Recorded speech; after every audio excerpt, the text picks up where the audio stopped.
near the fire where it is actively burning. And Nicole, what can you tell us so far?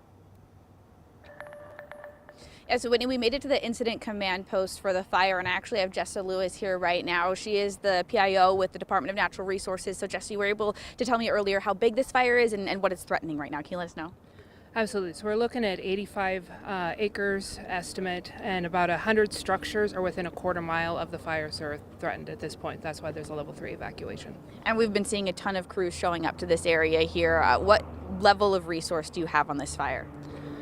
So currently we have 2 scoopers, an air attack, and a helicopter on the fire. We've ordered a lead plane, 2 tankers, and a helicopter. We also have a dozer that's in there cutting fire line.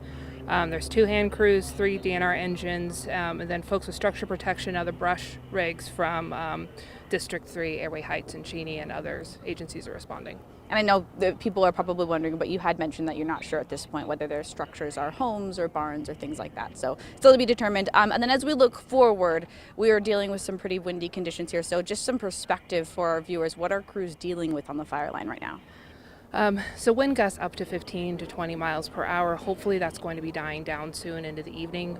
In the next couple hours, we should have a better idea of what we're looking at for the fire. And then one thing that we noticed when we were over right on that level 3 evacuation line was there were a ton of people kind of coming in and out of that area. There was even a car accident on the corner of one of the spots. So what can people here in this area do to help crews and people evacuating? Just stay out of the area. And I know as exciting it is to come and see a fire or to come look, especially when we have aircraft on it. Keep the roads free, stay out of there, because it slows down our response, and that can also hinder people seeking to leave the area. Absolutely. Well, thank you, Jessa, for chatting with us real quick. And earlier we were also speaking with a few people who actually had to evacuate from this fire. One woman had to leave because her house was literally covered by the smoke that we were seeing. Another woman said this isn't the first time that she's had to evacuate from a fire. Last year they had to evacuate, and now this year they're in the same boat again.